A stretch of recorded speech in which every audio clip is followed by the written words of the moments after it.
राजा वो होता है राजा वो होता है जो दिलों पर राज करता है। वैसे तो मुर्गे के सिर पर भी ताज होता है। जो मंत्री रहे हैं ना, वो दूसरे इलेक्शन में ज्यादातर हारे भी हैं। और महिपाल डांडा ऐसे हैं कि जो रिपीट किए हैं, इसका ये दर्शाता है कि यस, महिपाल डांडा भाई ने बहुत काम किया है। नमस्कार दोस्तों, जेड मीडिया में आपका स्वागत है। आज की बात जग्गा के साथ हमारे बीच में फ्लाइट लेफ्टिनेंट हैं जो चुनाव हुए हैं और बीजेपी को पूर्ण बहुमत मिला है। उसी पे चर्चा के लिए बीच में आए हैं फ्लाइट लेफ्टिनेंट विजेंद्र शर्मा जी हैं। बात करते हैं विजेंद्र जी, किस तरह का सिनेरियो अचानक चेंज हुआ? पहले कांग्रेस की पूरी सीटें आती हुई दिखाई दे रही थी, लेकिन एकदम माहौल चेंज, क्या मानते हैं? तो भाई, सबसे पहले मैं पूरे हरियाणा की जनता को हाथ जोड़ कर प्रणाम करता हूँ और आपके मीडिया के माध्यम से सभी जीते हुए उम्मीदवारों को बधाई देता हूँ। तो ये सिनेरियो चेंज का, अचानक सिनेरियो चेंज क्या मानते हैं? अचानक सिनेरियो चेंज से नहीं था ये, क्योंकि जो इनिशियली जब पोस्टल बैलेट जब चेक हुए, बिकॉज पोस्टल बैलेट क्या होते हैं, जो दूर दराज पे नौकरियां जो हमारे लोग करते हैं, उनकी पोस्ट के द्वारा जो वोटिंग आती है उसको पोस्टल बैलेट कहते हैं। तो पोस्टल बैलेट में लोगों को असली जो जमीनी स्थिति का पता नहीं रहता, और इसलिए इनिशियली जो लोग हमारे दूर दराज के थे उनको हरियाणा की क्लियर स्थिति पता नहीं। और जब जैसे ही वोटिंग हुई तो एकदम से जैसे 60+ कांग्रेस की वोटें आई, तो एकदम से माहौल कुछ और था। अगर बीजेपी की बात करें तो कहीं ना कहीं बीजेपी ने पहले ही ग्राउंड तैयार करना शुरू कर दिया था। जैसे महिपाल डांडा को चुनाव प्रभारी बनाना, महिपाल डांडा जब से आए हैं, जैसे सोनीपत की अगर प्रॉपर बात करें तो महिपाल डांडा के आने से पहले गोहाना में कभी कमल नहीं खिला था, सोनीपत में कभी कमल नहीं खिला था। उनके आने के बाद कहीं ना कहीं बेस बहुत अच्छा बनता हुआ दिखाई दिया। क्या कहना है? 1 नवंबर 1966 को हरियाणा फॉर्मेशन के बाद इस हल्के में कभी कमल फूल तो खिला ही नहीं। और साथ ही साथ जो बीजेपी की लीडरशिप और बीजेपी की जो कार्यशैली प्लस उसकी नीतियां, ये इनका विशेष रूप से इसमें योगदान है। और मेरे भाई जो आपने जिक्र किया महिपाल डांडा जी का, विशेष रूप से वो इस एरिया के प्रभारी रहे। और खासकर डॉक्टर अरविंद शर्मा को यहाँ के लिए नेता चुना जाना, ये भी एक बीजेपी की स्ट्रेटजी का एक कारण था। बिकॉज एक तरह से अरविंद शर्मा भी एक यूनिवर्सल लीडर और एक तरह से कह सकते हैं कि रिकॉर्ड ब्रेकिंग लीडर वो उभर के सामने। नहीं, बिल्कुल वो बात तो सही है, लेकिन कहीं ना कहीं जो पूर्व मुख्यमंत्री थे मनोहर लाल खट्टर जी, उन्होंने जो मंत्री बनाए, जो पिछले अभी मंत्री बनाए, उनको हटा के मंत्री बनाया गया, नायब सैनी जी को मुख्यमंत्री बनाया गया। कहीं ना कहीं वो स्ट्रेटजी भी काम करती दिखाई दी। वो स्ट्रेटजी काम करके आई, उससे समाज में एक मैसेज गया कि यस, यही एक पार्टी है जो सर्व समाज को क्या नाम है कि कब के भले के काम करती है। ये मैसेज देने में बीजेपी कामयाब हुई। और दूसरी बात अगर बात करें, जैसे पंचायत मंत्री थे महिपाल डांडा जी, उन्होंने जो सभी सरपंच थे, कहीं ना कहीं सरपंच को भी एकत्रित करने में वो कामयाब रहे।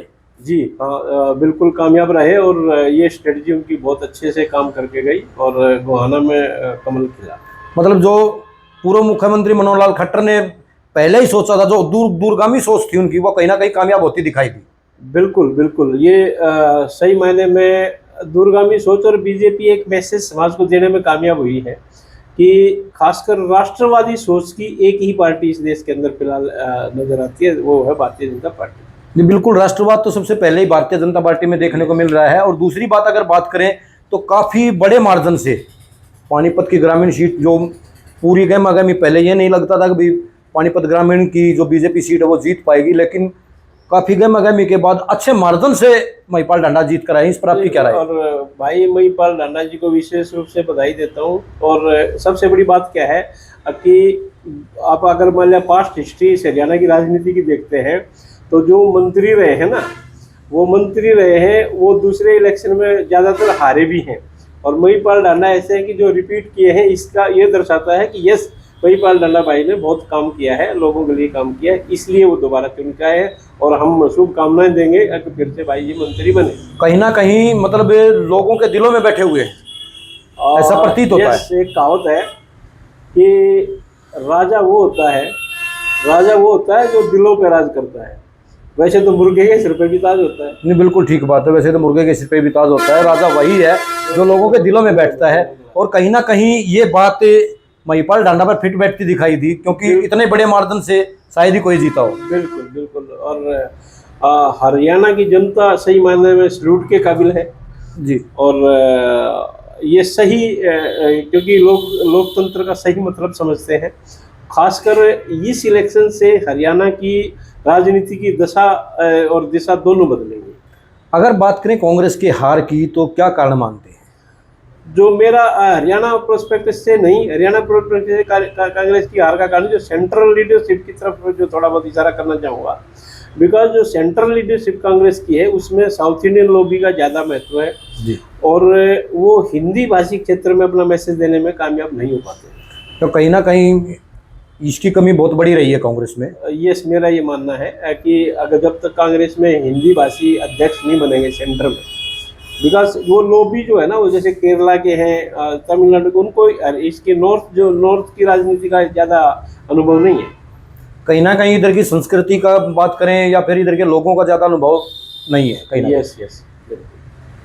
और लास्ट में लोगों के लिए अभी पूर्ण बहुमत से बीजेपी सरकार आ गई है, तो क्या लगता है किस तरह के काम सभी बिल्कुल मैं लोगों से भी ये कहूँगा कि इलेक्शन तक ही इसको सीमित रखें।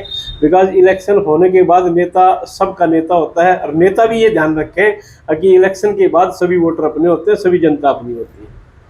जी, ये थे विजेंद्र शर्मा जी। और आपसे एक बात और कहना चाहेंगे, बीजेपी ने तकरीबन जो मोस्टली मंत्री थे वो हार चुके हैं, लेकिन खाली एक मंत्री जो महिपाल डांडा हैं वो जीतकर सामने आए हैं और लोगों के दिलों में जगह भी उन्होंने बनाई है, क्योंकि लोगों के काम जो उचित काम थे वो कहीं ना कहीं करने में सक्षम रहे हैं और लोगों के दिलों में जगह बनाने में भी कामयाब रहे हैं।